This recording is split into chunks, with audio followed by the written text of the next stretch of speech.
नमस्कार दोस्तों, आप सभी का हमारे YouTube चैनल पर स्वागत है। दोस्तों, बहुत समय पहले की बात है। एक छोटा सा गांव था।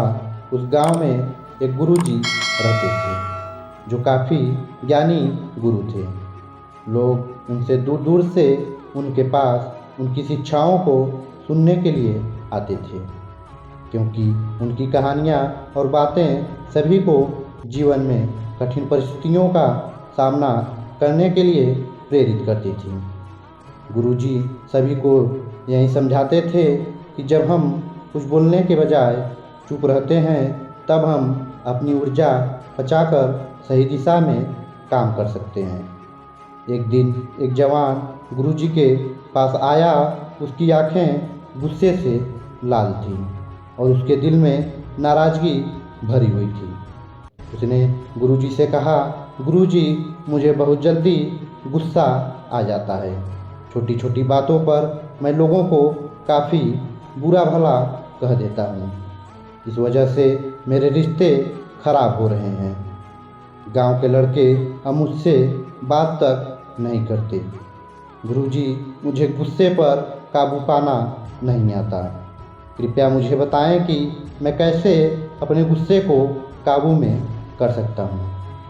गुरुजी ने उसकी बात ध्यान से सुनी और मुस्कुराते हुए बोले, बेटा, क्या तुम मेरे साथ 3 दिन गुजार सकते हो? नौजवान ने कहा, हाँ गुरुजी, मैं ज़रूर गुजार लूँगा। पहले दिन गुरुजी ने उसे एक शांत जगह पर ले गए और कहा, यहाँ बैठो और सिर्फ चारों तरफ देखो। लेकिन बिना कुछ बोले उसने गुरुजी की बात मानी और चारों ओर देखने लगा। उसने देखा कि कुछ लोग आ जा रहे हैं, पक्षी उड़ रहे हैं। पहले कुछ घंटे तो उसे यह सब देखने में बड़ा अजीब लगा, पर धीरे धीरे उसे इन छोटी छोटी चीज़ों में एक गहराई नज़र आने लगी। उसे महसूस हुआ कि बिना बोले भी चीज़ों को समझा जा सकता है। दूसरे दिन गुरुजी उसे एक नदी के किनारे ले गए और बोले, इस नदी को देखो, यह बिना कुछ बोले बहती रहती है। तुम भी इसे देखो और अनुभव करो कि इसकी चुप्पी में कितनी शक्ति है। उसने उस नदी की धारा को गौर से देखा। उसमें शांति और स्थिरता थी। उसे महसूस हुआ कि वह नदी कितनी सजीव है, फिर भी बिना कुछ बोले अपनों में लगी रहती है। धीरे धीरे उसके मन में उठने वाली भावनाएं भी शांत होने लगी। तीसरे दिन गुरुजी ने उसे एक बहुत ऊंचे पहाड़ पर ले गए। वहां पहुंचने पर उन्होंने कहा, यह पहाड़ सदियों से यहाँ खड़ा है, न यह हिलता है न बोलता है। इसे किसी प्रमाण की आवश्यकता नहीं है, यह बस अपने अस्तित्व में ही पूर्ण है। नौजवान को अब यह समझ आ गया था कि जो चीज़ें उसे परेशान कर रही थी वो उसकी अपनी भावनाएं थी और दूसरों से भिड़ने या उन्हें साबित करने की ज़रूरत उसकी ही कमजोरी थी। वह गुरुजी के साथ बिताए उन 3 दिनों की सीख को दिल से अपना चुका था, पर उसे अभी भी पूरा अर्थ समझना बाकी था। गुरुजी ने उसकी ओर देखकर कहा, बेटा, अब आखिरी परीक्षा है। गांव में जाकर 3 दिन तक किसी से कुछ मत कहना। बस ध्यान रखना कि कुछ भी हो जाए तुम शांत रहोगे। नौजवान ने गुरुजी की बात मान ली और गांव वापस आ गया। पहले दिन उसे बड़ी मुश्किल हुई, क्योंकि आसपास के लोग तरह तरह की बातें करने लगे।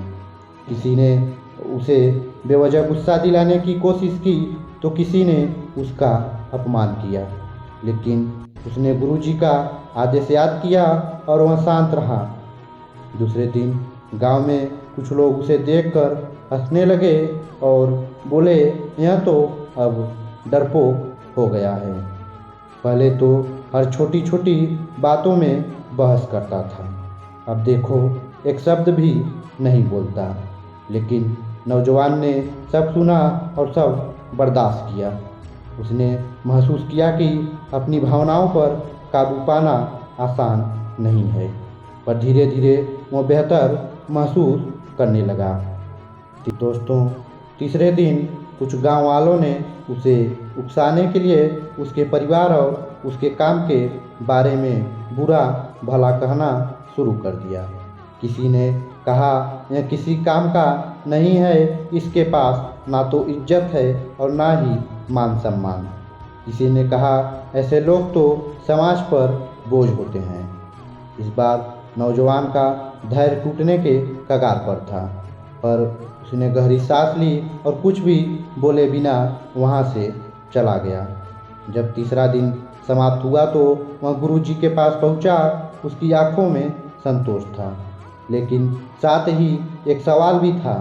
उसने गुरुजी से कहा, गुरुजी, मैंने आपकी परीक्षा तो पूरी कर ली, पर क्या इसका अर्थ यह है कि हमेशा चुप रहना ही सही होता है? गुरुजी मुस्कुराए और बोले, बेटा, तुम चुप रहना हर स्थिति में जरूरी नहीं होता, परंतु चुप रहने से यह लाभ होता है कि तुम अपने मन को शांत कर पाते हो और सही समय पर सही शब्दों का चुनाव कर पाते हो। अगर हम हर समय अपने मन की बात बाहर निकालते रहें तो हमारी ऊर्जा नष्ट हो जाती है, लेकिन जब हम संयमित रहते हैं तब हमारे भीतर की शक्ति और भी गहरी हो जाती है। फिर गुरुजी ने उसे एक अंतिम सीख दी। उन्होंने कहा, ध्यान रखना, बोलने से पहले सोचो कि तुम्हारे शब्द दूसरों को चोट ना पहुँचाएं, और जब कुछ भी कहने की आवश्यकता ना हो तो चुप रहना ही सबसे बड़ी ताकत होती है। ऐसा करने से तुम्हारा सम्मान बढ़ेगा और लोग तुम्हारे शब्दों को और अधिक महत्व देंगे। इस तरह नौजवान ने गुरुजी की शिक्षा को अपनी ज़िंदगी का हिस्सा बना लिया।